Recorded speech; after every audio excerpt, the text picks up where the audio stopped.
Hello, everybody, and welcome into another season preview show here at the Hockey Raiders YouTube channel. I'm your host, Matthew Zator, and we are up to the Winnipeg Jets as we continue previewing the seasons and all the teams. We're up to 30 now, and we got a couple more teams to go before the season starts. But I got Marc here, who helps cover the Jets here at the site as well as the Stars. Marc, how's it going?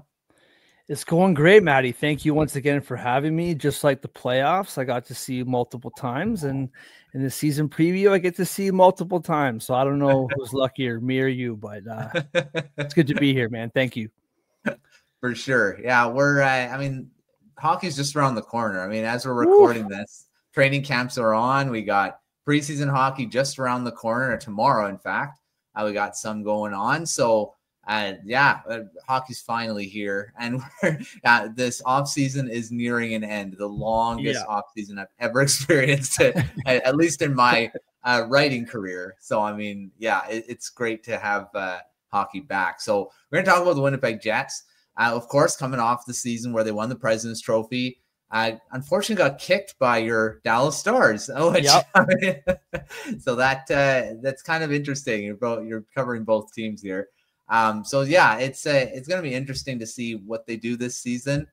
They did make some changes in the offseason, mostly to the forward group, lots of new additions there. So let's begin there and talking with, I'd put down a bunch of these guys.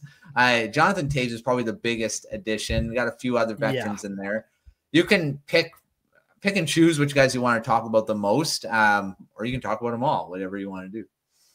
Yeah, obviously Toews is the big number one, and Nyquist is a very distant second, right? Like Toews is the whole conversation right now, and rightfully so.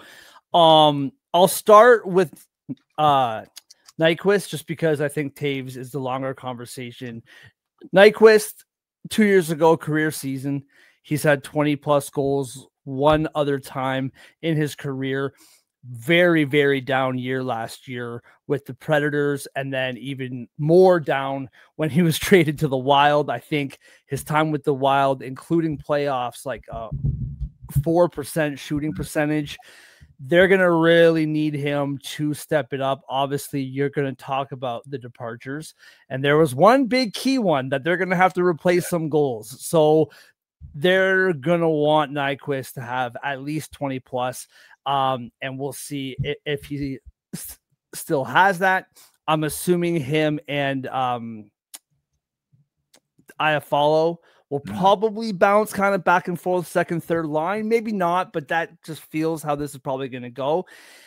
Toews is obviously the big one. Yeah. First of all, this doesn't have to be said. Huge story. Like super awesome, really happy for him to be back, obviously from Winnipeg. But he hasn't played hockey in 2 years. One of the best captains that the game's seen, pretty much whether it's Team Canada. I don't know if he was captain Team Canada, probably not with Crosby there, but was a leader there. And obviously what he did with the Blackhawks, awesome to see him back.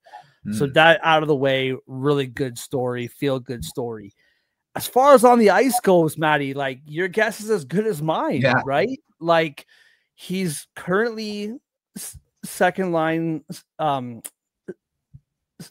center. I think ideally he's never been like a huge goal scorer. I think his career high is 35, I believe. But in a perfect world, he can facilitate for Perfetti and for Nyquist and can be that winning face-off, moving the puck. But he said it, that his legs aren't quite back yet. And of course they're not, right? They're 2 years not playing hockey at the professional level. So in a perfect world, it's a perfect fit. If he doesn't work out, they're super thin down the middle. And so that is a concern. But obviously we're all rooting for the best. And as of right now, everyone loves him. His hands are great, apparently, and his legs are picking up. But that is the risk reward is if he hits, he hits. But if not, they don't have a lot of big help down the middle. It's true. I mean, it's great sign. He's coming to training camp and looks great. I mean, all signs look like that. I mean, it seems like he hasn't been out for that long, but yeah. I mean, he's up there in age. It'd be great for him to look even I'd say even a 50% Taves is better than no Taves.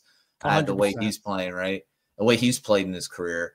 So, I mean, I really like that he's looking good so far. So we'll see once of course the pressure ramps up in preseason, and then of course the regular season, like practice is practice, right? It's interesting to see. Yes, they look good there, but then once they get into the physical, regular games, it changes. So we'll see how it goes there. I mean, all these guys coming in, like, Tanner Pearson's not the Tanner Pearson of old either. I mean, he's not that 20-goal scorer he used to be. So, I mean, a lot of these guys are looking for, and we're going to talk about bounce back seasons and stuff, and Nyquist, of course, falls into that.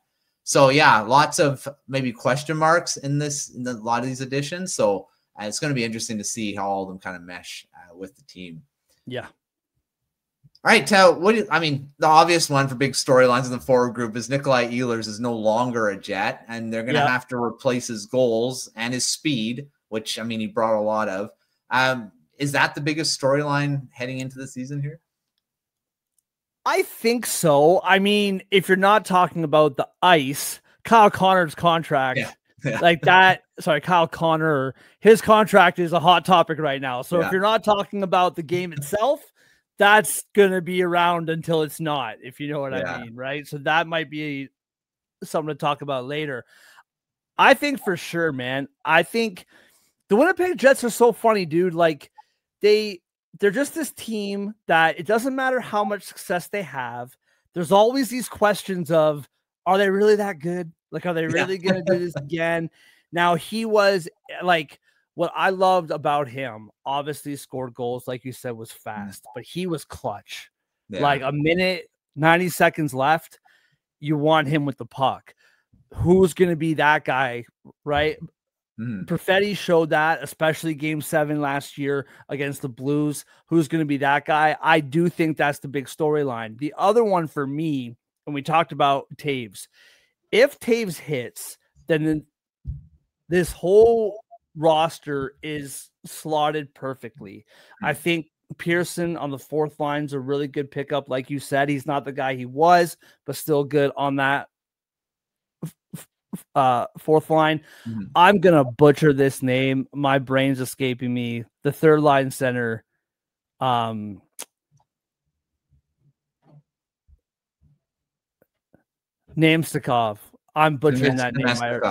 I'm already butchering. I knew I was butchering it. Sometimes my brain just falls out of my head. He was a very borderline second line center last year, and so if Taves hit, he plays third center until Lowry comes back, goes down to the fourth. That is perfectly slotted for him.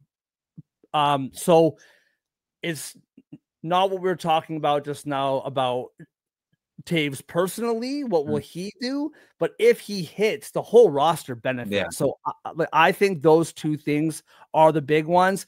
I don't think it's a big one, but the over-under on Connor Hellebuck starts, that's going to be a hot topic of conversation too. But to me, who can replace the goal scoring? And if Taves hits, that whole roster is just perfectly slotted where they need to be.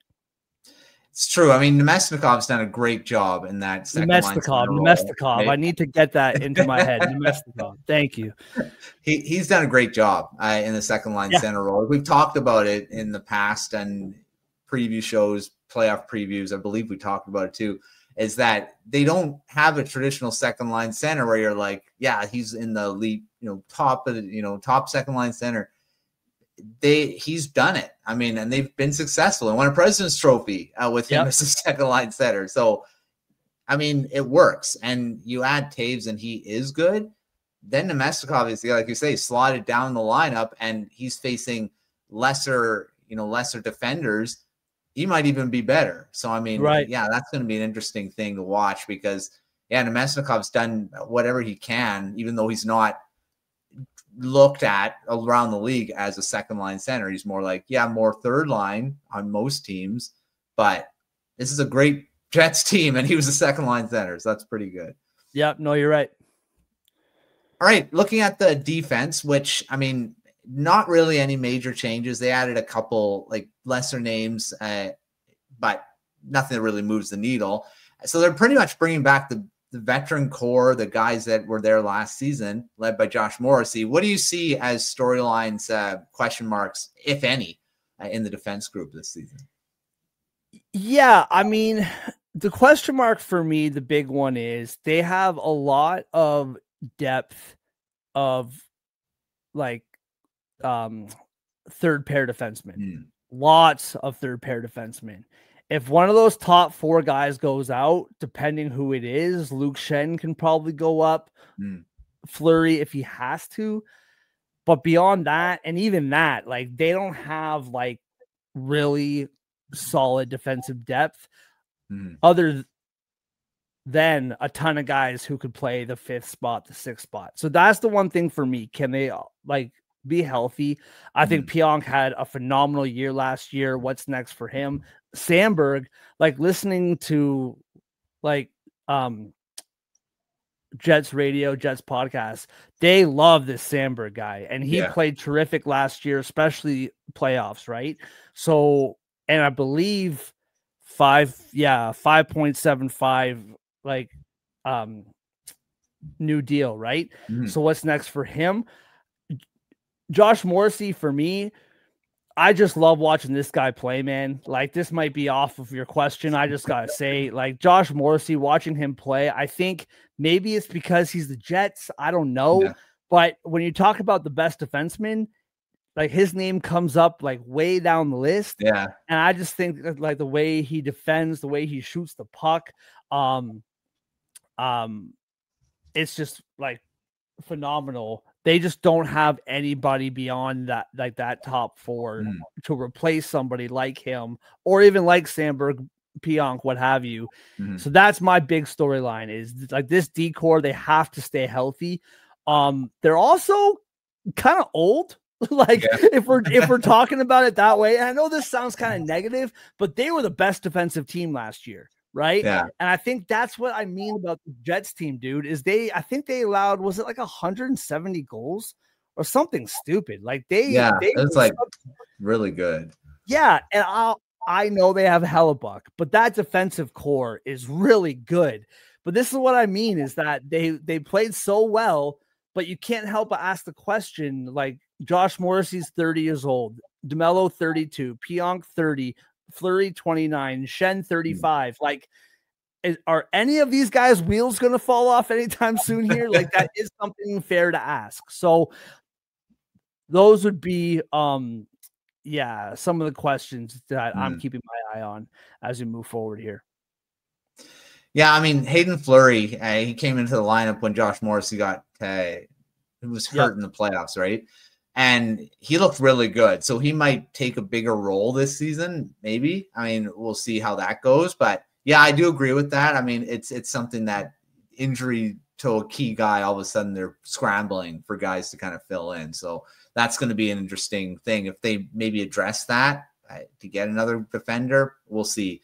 But I think that is definitely a burning question to watch for during the season as well. All right, the goaltending, no question marks there. Connor Hellebuck and Eric Comrie are the duo again, the tandem coming into the season.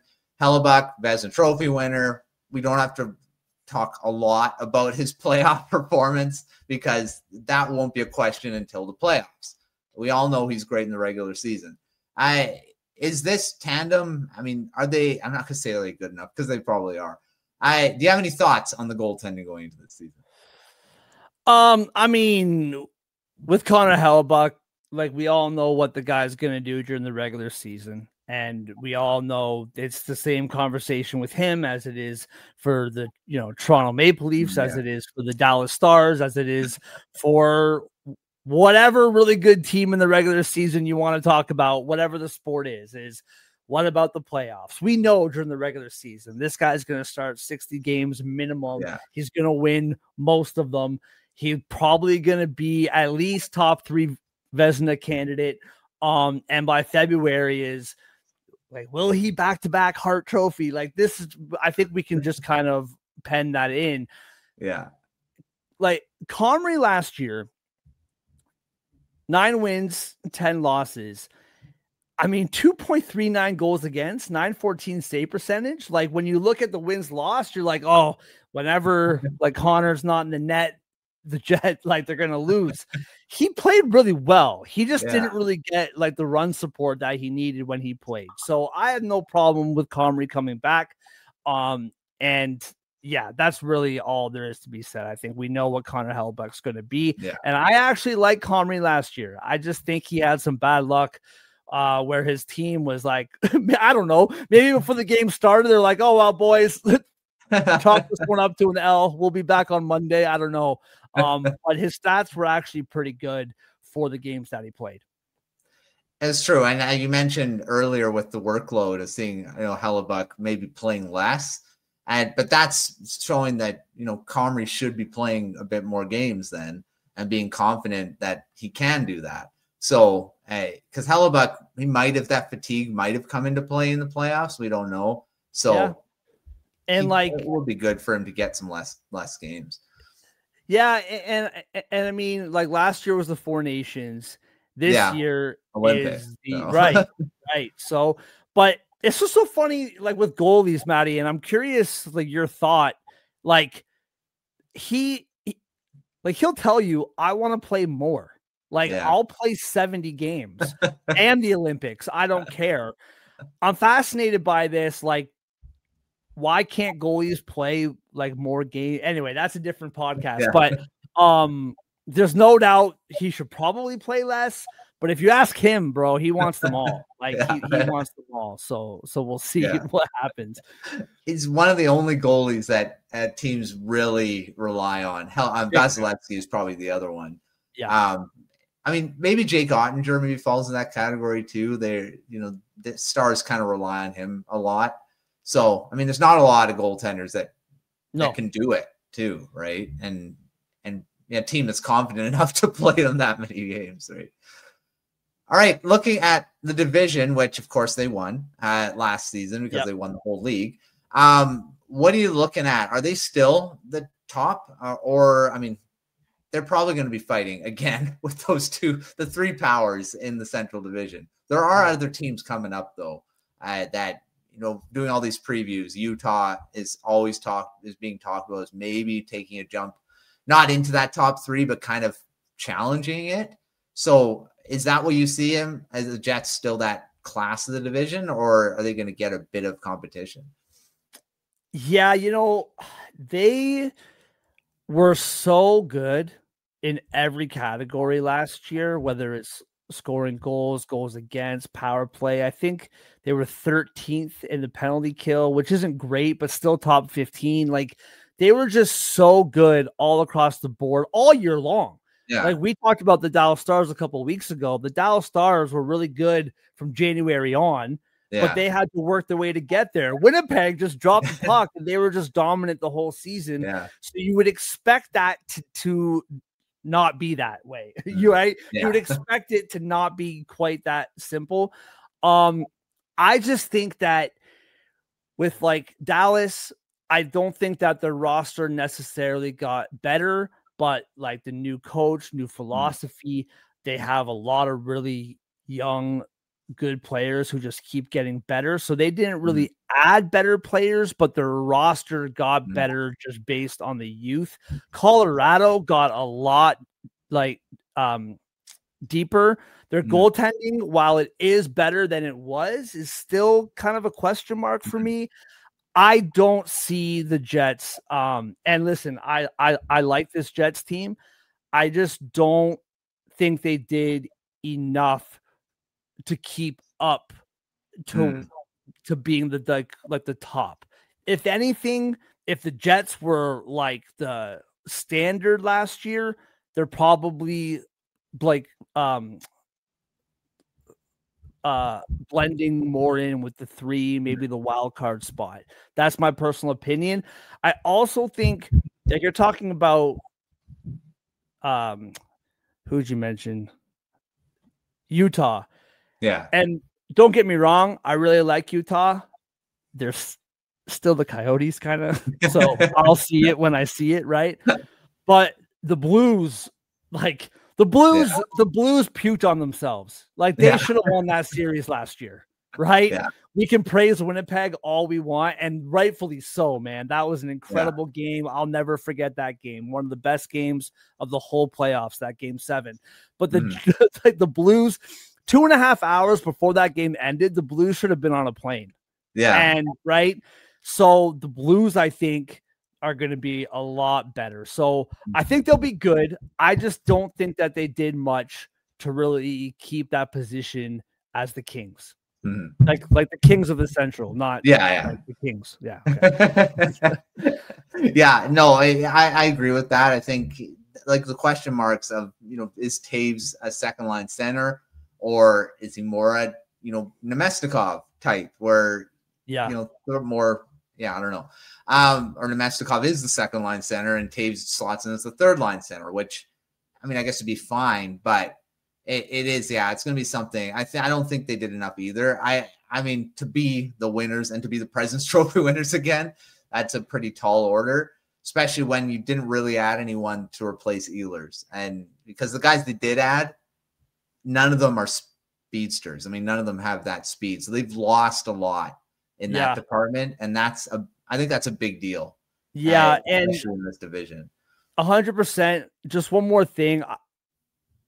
I also think, if I'm the Jets, I don't really want what I had last year. I don't really want to dominate the whole year. I don't want to be President's. I don't want, because the Dallas Stars, and I cover the Stars. I like the Stars. I want the Stars to do well. The Stars were in no position to beat the Jets in 6 games, let alone win the series. The Dallas Stars were getting by series after series by the skin of their teeth based on their talent. The Jets probably should have won that series, but by the middle of that second round, they just didn't have anything left. And so personally, I'm just okay, we'll take 10 less points and be a little more rested, a little more healthy come the second round. So that's my personal opinion on that. Yeah, it's true. I mean, the President's Trophy, how many teams have won the cup after winning the President's Trophy? There's not many. So slim. It's not something that dictates success in the playoffs. Ask the Florida Panthers. They don't even win divisions and they win cups. So they don't care. All right, let's do our quick fire round now and all the quick questions. So let's start with the biggest storyline going into this season. It's probably something we've talked about. What do you got for this one? Yeah, I mean, it has to be, in my opinion. I think so. There's 3 things. I think number 1 is, even though it's not the regular season, I do think the biggest question is, what is a success for this team? Second round again? Is it cup? Because there's some people that'll tell you it's cup or bust. And I don't agree with that. I think Western Conference Final is where this team has to go. So I think that's a really big question for this team going into it. I know we already talked about it a couple times here, but it has to be Jonathan Taves, right? And I think we're gonna know. I feel like by U.S. Thanksgiving, we're probably going to know, okay, what is this guy? Do they need to go out and find some different solution? Mm-hmm. And like I said, I think if he's scoring 15 goals or 13 goals, but Cole Perfetti is scoring 25 to 35, people think he can, right? If Nyquist scores 26, 27 goals because Taves is just feeding them the puck and giving them the that's what they want. So that's has to be another question. And to me, once again, I already mentioned, and it's a really hot topic right now, is this Kyle Connor contract. It's not on the ice, But there's a real feeling right now in Winnipeg that if a contract is not done by the deadline, that they should trade him, that they should move him. Because if you lose him for nothing, that would be not a great situation for the Jets, clearly. So even though that's not on the ice, I do think that's going to be now. Shelley-Dayoff's come out, and apparently everyone thinks now that they're going to get this deal done. But that is something that I can think it'll get done, which means nothing. And they might think it'll get done. But until it's done, you're going to hear it on talk radio every single day. So that might not be on the ice, but it's important. It's something I'll hang over the team, right? It's always being asked about. It can become a distraction. And that's what I'm worried about in Vancouver too, just for Quinn Hughes, not this year, next year. It's already been talked about, but whatever. But it's Poor true. Guy. And then the Oilers, of course, we all know with Connor McDavid's stuff. Yeah. It can be a distraction, even though they say, no, it's not going to be. We're going to focus on the ice. Well, that's easier said than done when the media keeps asking you about it. So yeah, they won't let it alone. That's for sure. All right. What do you got for a breakout star this season? Breakout star. I think he has been breaking out. I don't think he's a star quite yet. I'm really curious to see. And whenever you ask me these questions, I always pick the low-hanging fruit. I don't go out swinging for a home run. But like Cole Perfetti didn't get a ton of opportunity when Bonus was there. Yeah.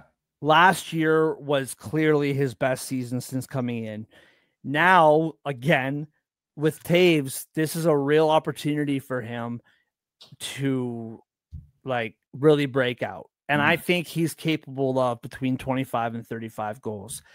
What I was so impressed with about him last season, especially the last half of the season, but during the playoffs, he played really well, especially that first round. I'm curious to see with him. The other name that I'm curious of, and Lowry will be coming back. He says late October, early November. It was supposed to be around December. So we'll see kind of where that falls. But Morgan Barron is given a really good opportunity here. And I think he's currently slotted fourth line center. And I think he can be a really, really good depth piece for this team. My tip to Barron, whatever that's worth to him, in the first 4 weeks, play your butt off. Because when Lowry comes back, you're going to be maybe one of the first to go. If you can keep up the good work, keep it up, and make them keep you there, I think that'll be huge for this team. And so those would be the two for me. Other than that, I think they pretty much have their pieces. There's no real wiggle room. I think Velarde, terrific year last year. Can he keep that going? So there's no real breakout. I just think that they have their guys, but Perfetti needs to continue to keep making that next step. And I think Morgan Barron, with Lowry being out for at least 1 month, this is a huge opportunity for him to continue to prove that he belongs there. Yeah, those are two good names, especially Perfetti being, playing with a guy like Taves. I mean, Taves might not be the Taves of old, but he's still very skilled. A guy that can, maybe teach him a few things too, which is always good as well. All right, who do you have for someone that needs to bounce back? We mentioned Nyquist. Of course, he wasn't on the team last season, but definitely had a bad season compared to what he did the previous one, where he had, I think, over 80 points or close to that. They would love if you come back to being that. Is he the big guy, or do you have someone else there too? I think that would have to be him.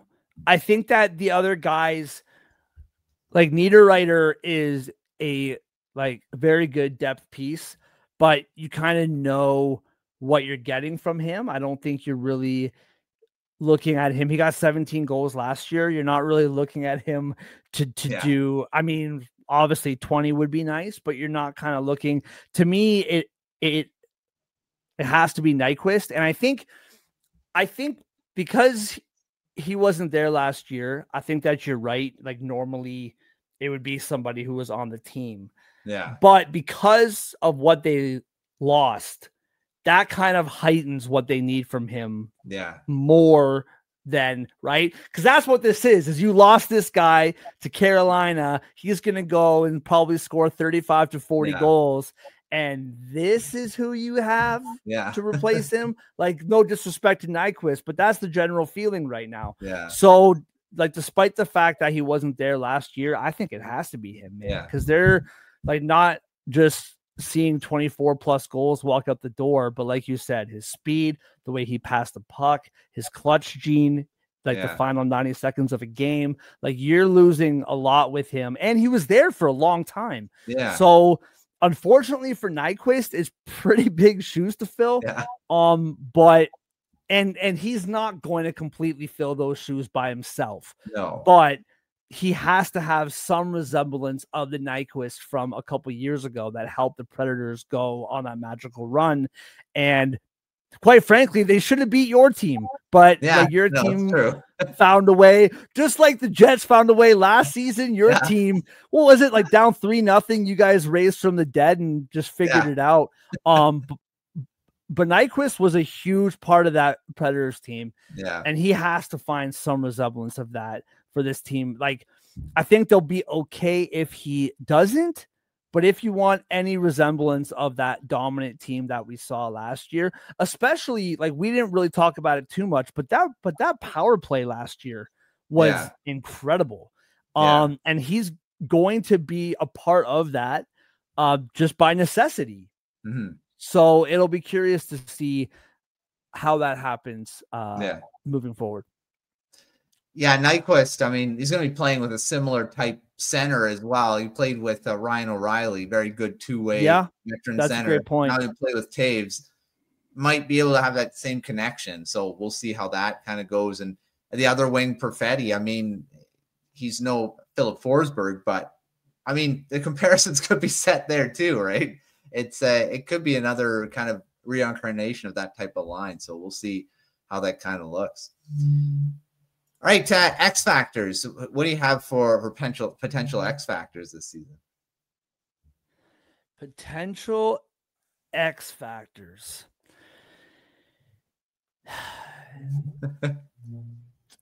I mean, Connor Hellebuyck gets hurt and Comrie wins the Vezina. That would be an X factor, right? Yeah. Yeah. I mean, again, like, if this is the criteria for an X factor or not, I'm curious.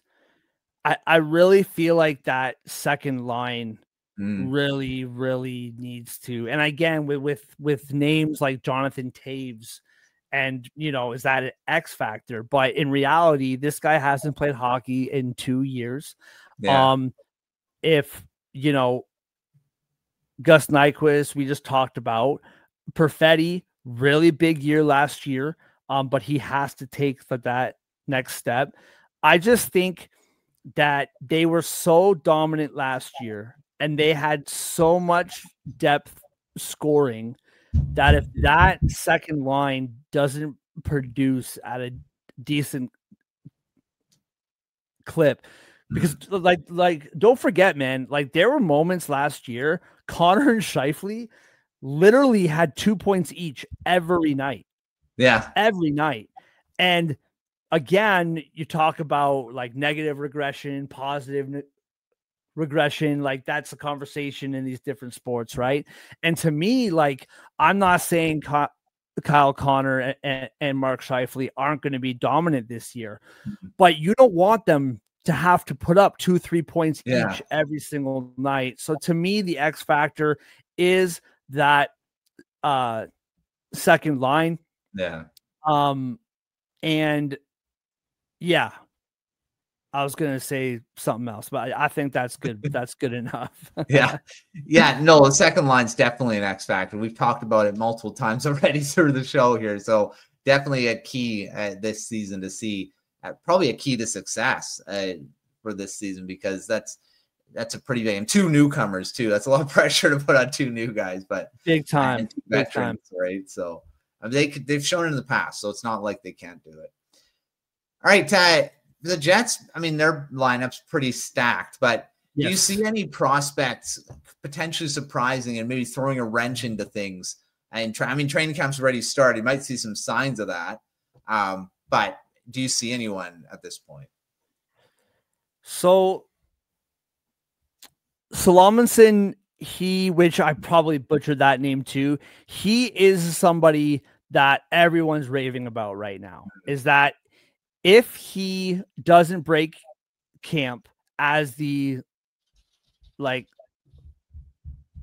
6th guy, which Fleury just signed, Schen's there, probably won't. He will go back down to the minors just because he needs to play. But everyone that I listen to, read, everyone's raving about that guy. What will he do during training camp that will make the team say the first guy that gets hurt, this guy is coming up? Yeah. For the Manitoba Moose, they've been raving about him. So that's the one name in everything that I listen to. I hear that guy's name all the time. I can't sit here and tell you that I've watched every single, shift that he's played, but that's the big question right now is during training camp, can he tell the team basically with his play, that first guy that gets hurt, I'm your first call. So there's some probably some different ones, but that's probably the one big one for me that I've heard people talking about the most. I've heard his name too. So that's someone that definitely could. I mean, maybe not surprised make the team out of camp, but definitely the first call up for sure. But you never know. I mean, some teams are like, well, this guy's too good. We gotta get some room in the lineup for him. So you never know what can happen there. The Jets prospects in general, their farm system hasn't kind of fallen off from being one of the top ones, but there are some really good prospects still. Who should everyone be watching this season? Yeah, so I'll be just completely honest. That one name, that's the name that I got for you. I haven't done a ton of deep diving. Our guy Declan at the Hockey Writers, he writes about prospects all the time. So go check out his work. He knows what's up. What I will say though is Manitoba, they were awful last year, and the whole summer they've worked really hard to make that team much, much better. So overall, from again, what I've been hearing is the Manitoba Moose are going to be a much better product this year. So watch the team overall.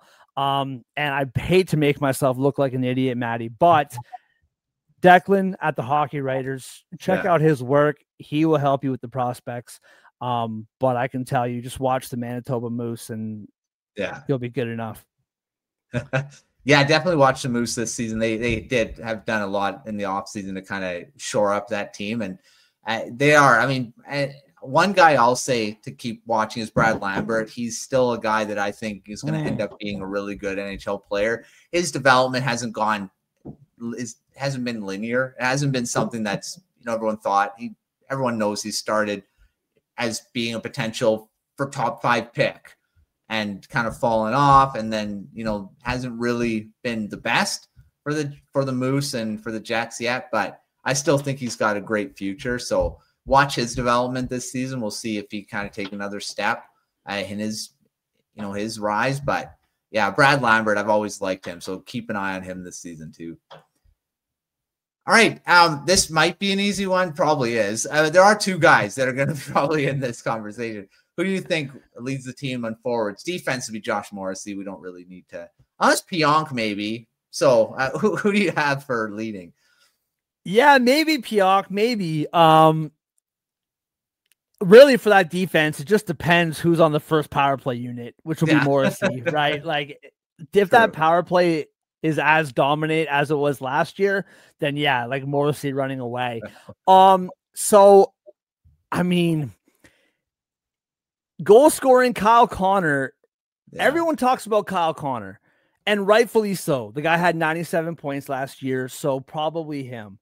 But Mark Scheifele, the guy scored 39. Yeah. Like, it's not like, you know, it's Kyle Connor and everyone else is down here. Like, Mark, so if you want me to give you some, like, bold prediction for who will lead the scoring, I mean, don't count out Mark Scheifele, man. The guy can score goals. But, yeah, dude, it has to be, you have to say Kyle Connor. And if I get proved wrong, then I'm wrong. But I would have to say Kyle Connor. But I'm just saying, don't forget about Mark Scheifele, man. This guy's a dominant player in this league. Yeah. And the problem is, though, is whatever points he gets, Connor's usually That's true. Yeah, that's true. That's true. It's my favorite. Like, it's my favorite if you, like, dabble in, like, the Vegas markets. It's just bet, like, each player 2 points each. And, you know, if you lose, you lose. But that's probably a safe bet. If they score 4 goals, those guys probably have 2 points. That's probably how it goes. All right, final thing. You mentioned bold predictions there. Do you have a big bold prediction for the Jets this season?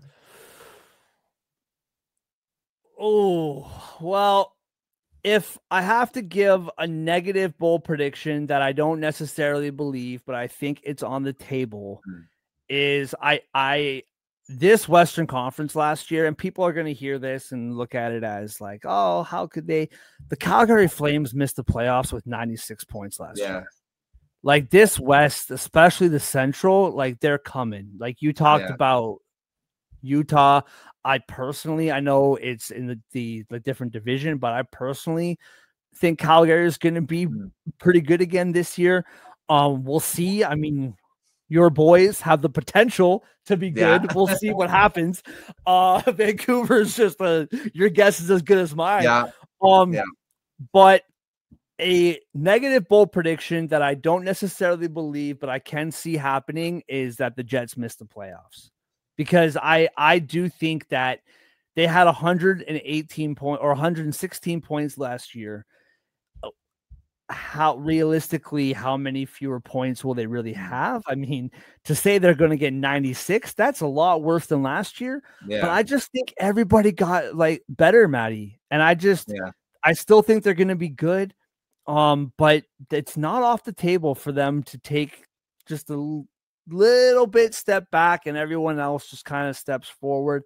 But if I'm going to give a positive bold prediction, I say they don't win the division, but they make it to the Stanley Cup Finals. I do think that if they, in the right situation last year, in my opinion, they should have beat Dallas in that second round. I thought Dallas, and I mean the Oilers, and I know the Oilers have these 2 players that are really good or whatever, but like the Oilers exposed the Stars in every level of the game. Like, every facet of that game, the Oilers just dismantled Dallas. And I really think that the Jets, if they can tap it, like into what they did last year, I really do think, and I mean, who knows, man, we're talking about the players that they missed, the players that they added, but what if, rather than just flying out of the gate 14-1, they take 3, 4, 5 months to become this, like, juggernaut team? It's a weird margin with the Jets, man. There is this world where I can see them going to the finals. And there's also this world where I can see just everyone else being that little bit better. So, no, it's true. Look at what happened to the New York Rangers. I mean, won the President's Trophy, missed the playoffs next season. So it's not out of the question that could happen. And it definitely, I mean, the parity in this league is ridiculous. I mean, you're looking at teams that just, there are a lot of questions. Like, I've done now 30 previews. And all of them, every team has question marks. I mean, it's even, you know, the teams that you're thinking are the best teams in the league. There's no one that really that you can say has no flaws. I mean, there's never a team that has no flaws, but I think this season is going to be very interesting to see how all the teams kind of go, because even the Oilers, especially with this McDavid thing hanging around, you don't know how that's going to affect them. And they still have the question marks in goal. I mean, that's still something. So every team has something, and we'll see how it all plays out, because it's going to be an interesting season to watch, I think, as is every season. Oh, yeah.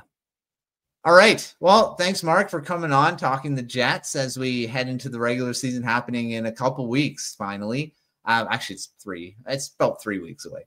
But we got preseason to start watching. So that's always a good, what is it? Appetizer for the regular season. It's going to be less next season, thankfully. We're going to have the 84-game season starting next season. But I got a very short preseason next year.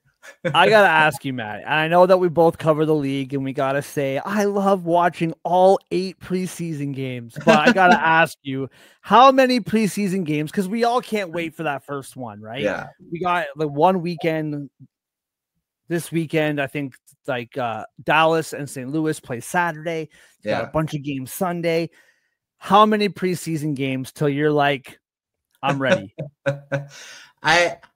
I'm honestly done after I want to say 3 or 4. I mean, I'll watch that, and then it's like, I'm ready to go. Let's just get this going. I hate that's why I'm happy next season. That's what they're doing. I think it's 4 preseason games or something. Yeah, like 3 that. or 4, something like 3 that. 3 or 4, and that I'm like, perfect, because that's right in the sweet spot. Because you're gonna have teams then going into it going, we're gonna put most of our lineup in, and say maybe the guys that were like, maybe they have a chance. Yeah. But right now, when you have 60 or 70 people in camp, half of them don't have a chance. So why are they playing? I mean, nothing against the players. No, you're right. I'm sorry. They don't have a chance of making the team. Why are they here? But, well, and you asked me about the prospects, and I had to defer to our guy Declan.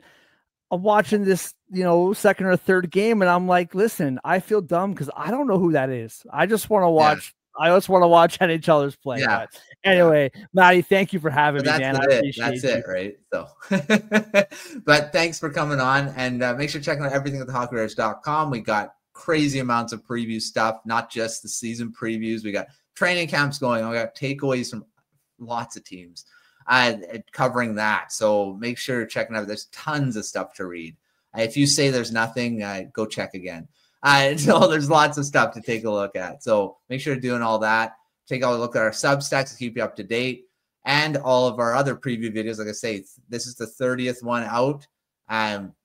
Take a look at it all if you want to, or just the teams. But until our next preview, we will see you next time.